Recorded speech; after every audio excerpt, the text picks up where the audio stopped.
मोहित और उसकी गरीब माँ घने जंगल के निकट बसे एक गांव में रहते थे।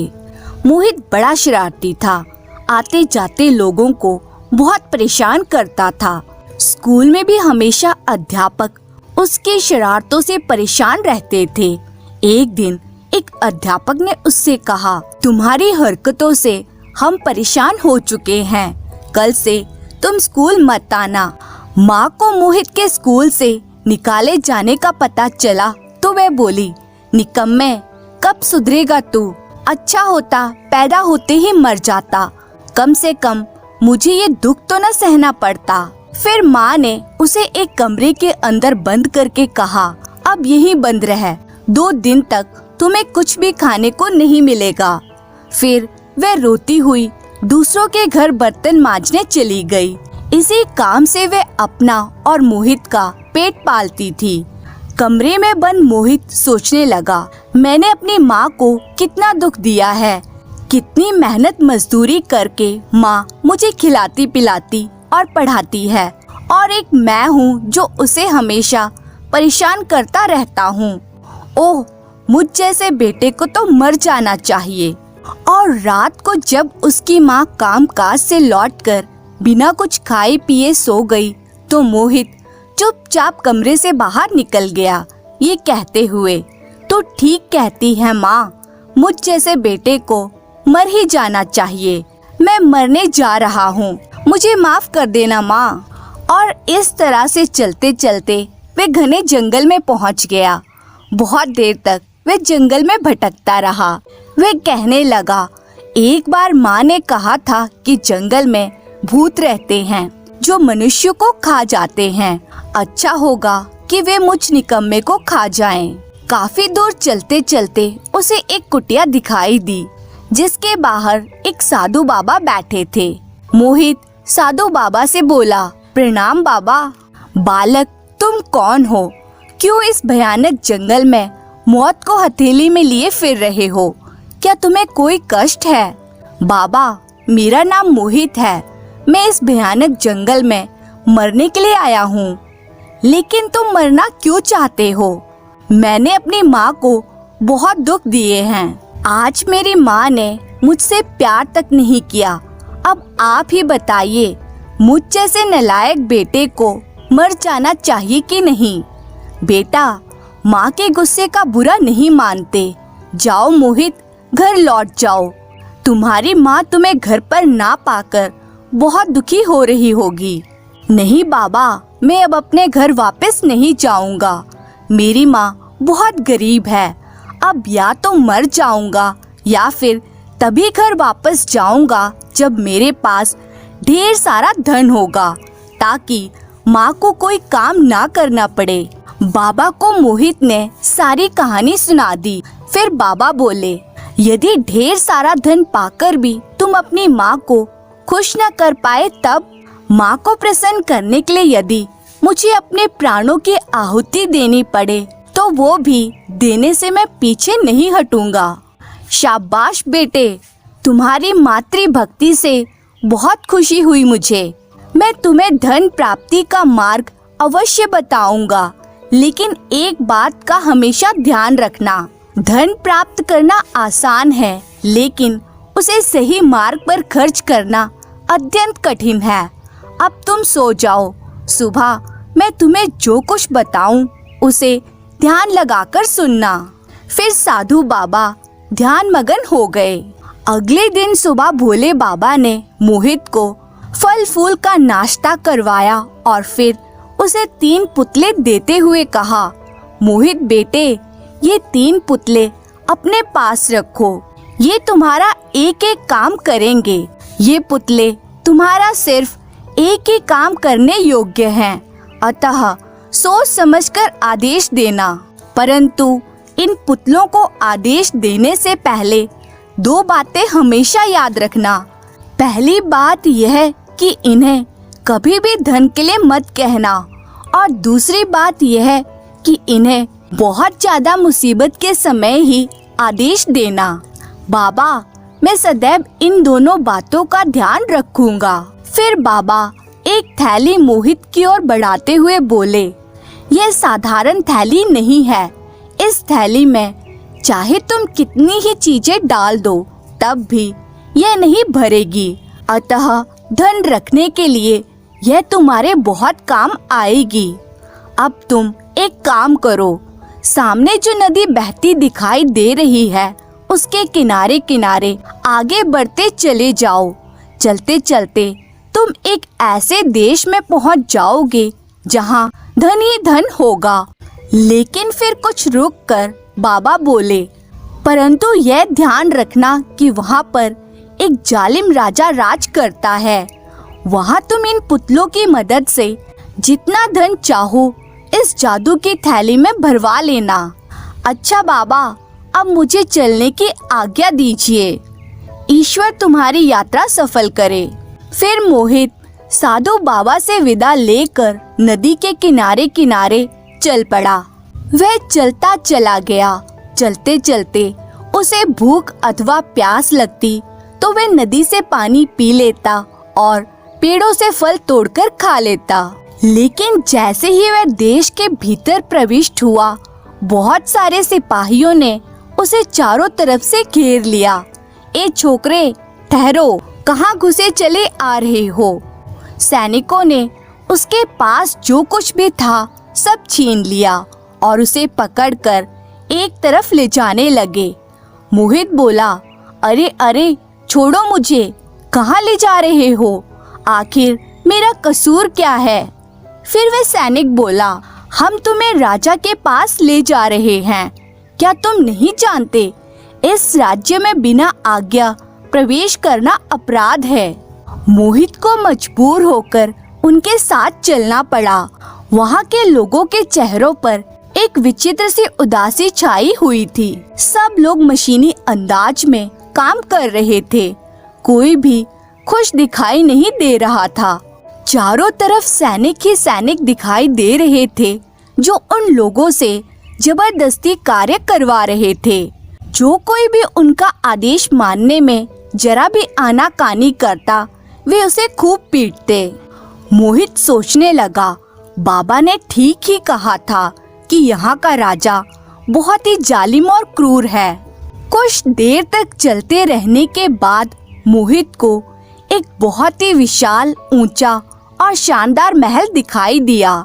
उस महल के चारों ओर सोना, चांदी, हीरे, जवाहरात जैसे अमूल्य चीजें बिखरी पड़ी थी।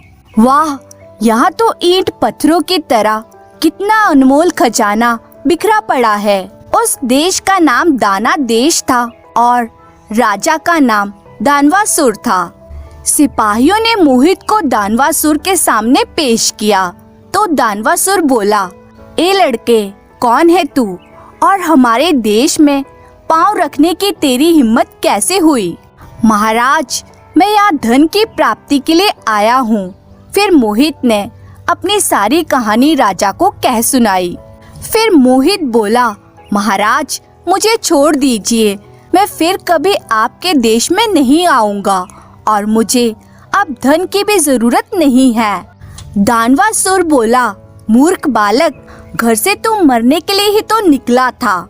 मैं तुझे मारकर सारे दुखों से छुटकारा दिलवा देता हूँ। मोहित सोचने लगा, लगता है ये राक्षस मुझे खाकर ही दम लेगा। कैसे छुटकारा पाऊँ इस मुसीबत से? मेरे वो तीनों पुतले भी तो उन सिपाहियों ने छीन लिए हैं। मोहित बोला, महाराज, आप चाहें तो मेरी वस्तुएं अपने पास रख लें, लेकिन मुझे छोड़ दीजिए। मुझे घर पर ना पाकर मेरी माँ बहुत दुखी हो रही होगी।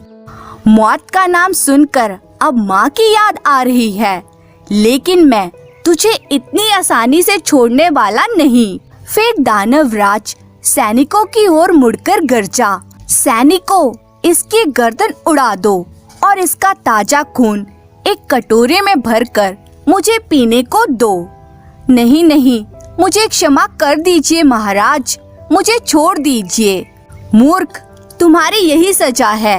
अचानक बाहर से भयानक शोर उभरा और दरबार में मौजूद दानवराज सहित सभी व्यक्ति बुरी तरह चौंक उठे। यह शोर कैसा है? सैनिकों जाओ, जाकर खबर लाओ। तभी एक सिपाही दौड़ा दौड़ा वहां आया, जो बुरी तरह घायल था और खून से लथपथ था। अरे इसे क्या हुआ? यह तो जख्मी है, इसकी ये हालत किसने की? सैनिक, क्या हुआ तुम्हें? किसने की तुम्हारी ये दशा?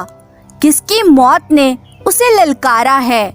महाराज, सिंह देश के राजा सिंह राज ने हमारे देश पर आक्रमण कर दिया है। सुनकर सभी बुरी तरह से घबरा उठे। तभी वह घायल सैनिक बोला, जल्दी कुछ कीजिए महाराज, दुश्मन देश के सैनिक आगे बढ़ते चले आ रहे हैं। सारी बात सुनकर दानवराज भी बुरी तरह घबरा गया। मंत्री बोले, महाराज कुछ कीजिए। हाँ हाँ कुछ कीजिए महाराज, यदि जल्दी ही कुछ ना किया गया तो हमारे देश पर उनका कब्जा हो जाएगा। दानवासुर बोला, यह सब तुम लोग भी अच्छी तरह से जानते हो, वे लोग खतरनाक हैं।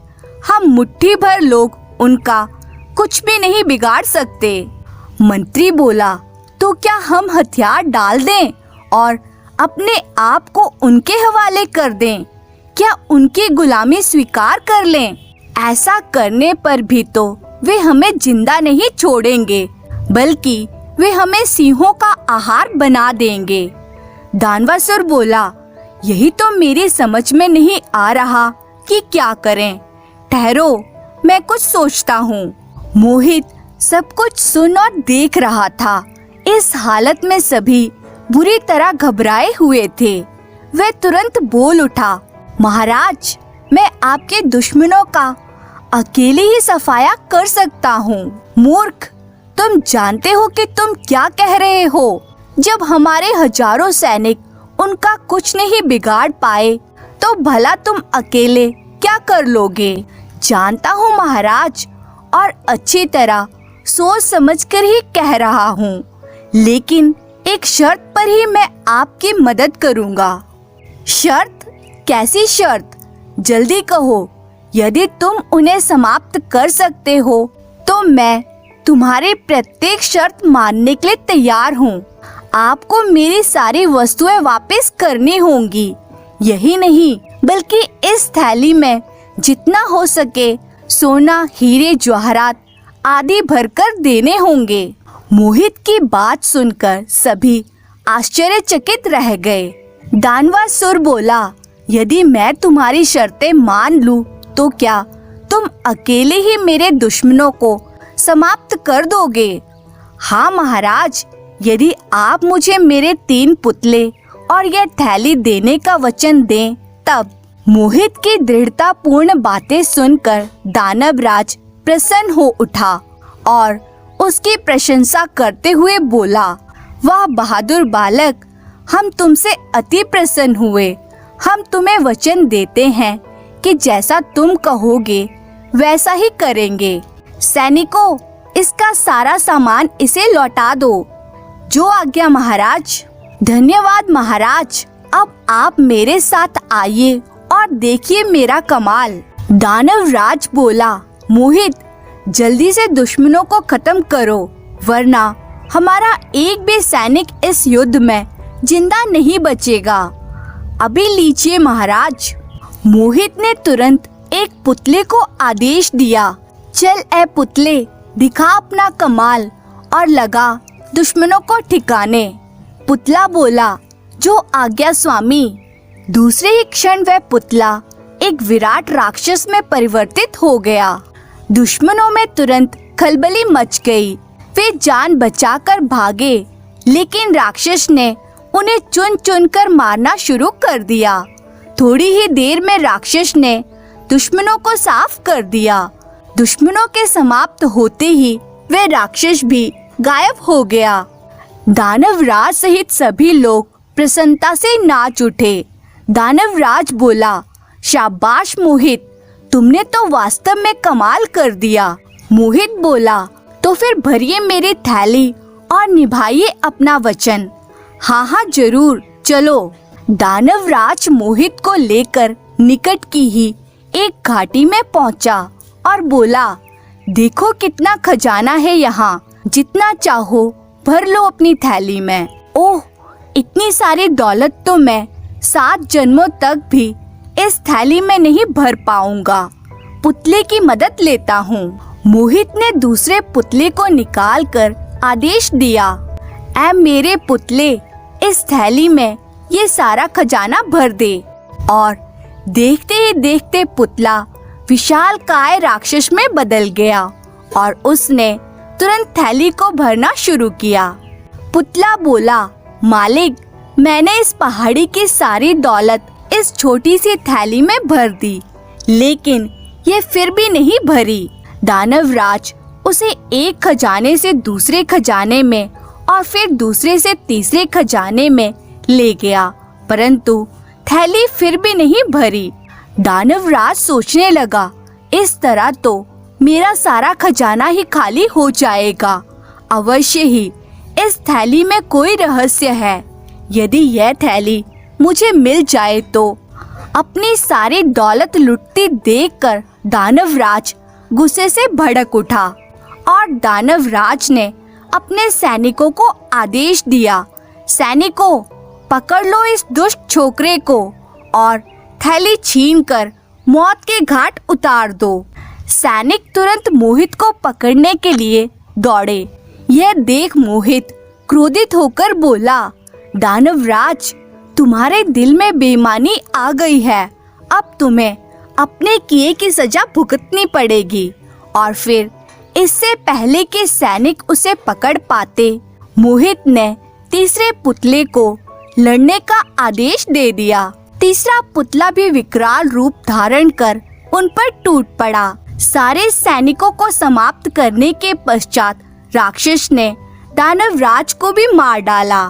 फिर तीसरा पुतला भी अदृश्य हो गया। दानवराज के मरते ही सारे देश में खुशी की लहर दौड़ पड़ी। सारे देशवासी खुशी से नाचने लगे और मोहित की जय जयकार करने लगे। मोहित जिंदाबाद, मोहित अमर रहे। कुछ दिनों वहां रहने के पश्चात मोहित ने उस देश के लोगों से विदा ली। मोहित नदी के किनारे चलता चलता फिर बाबा की कुटिया पर जा पहुंचा और उन्हें दानव देश को समाप्त करके ढेर सारा धन प्राप्त करने की सारी कहानी सुनाई। साधु बाबा बहुत प्रसन्न हुए और उन्होंने मोहित को आशीर्वाद दिया। फिर जंगल पार करके मोहित अपने गांव में अपने घर के पास पहुंचा और उसने अपनी माँ को पुकारा, माँ, माँ। मोहित की आवाज सुनकर उसकी माँ जल्दी से घर से बाहर आई। मोहित की याद में रो रो कर उसकी आंखें सूज गई थी। मोहित को देखते ही उससे लिपट गई। मेरे बेटे, मेरे लाल, तू कहाँ चला गया था? अब मैं तुझे कभी नहीं मारूंगी। तू मुझे छोड़कर कभी मत जाना मेरे बेटे। नहीं जाऊंगा माँ, लेकिन देखो तो माँ, मैं कितना सारा धन लाया हूँ। मोहित ने थैली के पैसों से एक विशाल भवन बनवाया। मोहित इतना दयालु था कि थैली में से हमेशा गरीब दीन दुखियों की मदद करता रहा। उसकी थैली कभी खाली नहीं होती थी। इस तरह से मोहित गरीबों की मदद करते हुए अपनी माँ के साथ सुख से जीवन व्यतीत करने लगा। धन्यवाद।